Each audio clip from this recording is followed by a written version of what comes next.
At ito na naman yung vlogger mga kaiboys. Ayan, alis tayo ngayon mga kaiboys. Pupunta tayo ng Clark Airport. Ayan.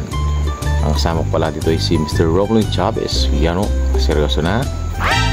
Pupunta tayo ng Clark Airport mga kaiboys. Yan. May service tayo mga kaiboys na kukunin dito sa tags. Yan, the Philippine Airport Ground Support. Ayan o mga kaiboys. At dito rin sa People's Air Cargo yan mga kaiboys, sa cargo.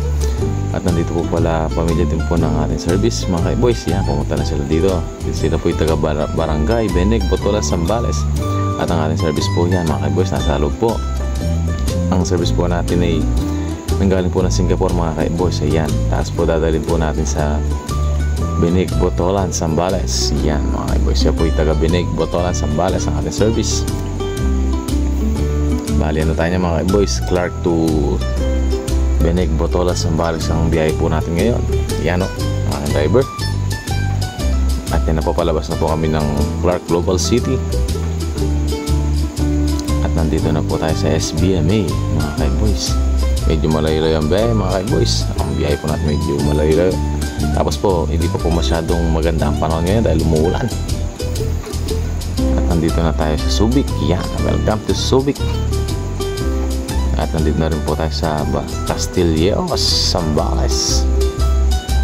At nandito na rin tayo sa San Marcelino, Zambales. Yan, mahaba-haba ang biyahe mga kaiboys. San Narciso na to mga kaiboys, San Narciso, Zambales. At ayan na mga kaiboys, nandito na rin po tayo sa San Felipe.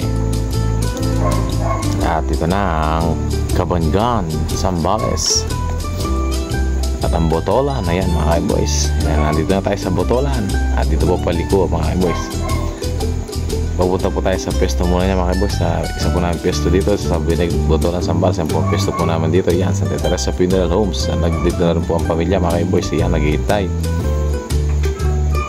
Dahil po malayo-layo mga kaiboys, mahaba ang biyahe. Yan, pinakain muna tayo ng pinakain po kami ng tito namin dito, tita na si Lori Montemayor, ang embalmer po dito sa Beneg, Botolan, Zambales. At yun po si Tita Leia at ang anak si Kenneth Montemayor. Yan, pinakain po kami mga kaiboys.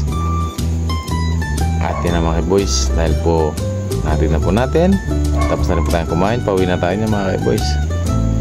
Yung pong iba mga kaiboys, hindi ko na po na-video dahil nalobat po ang cellphone natin eh. Maraming salamat po sa inyong panonood mga kaiboys. Ingat po tayo lagi. Alright, tayo na napin.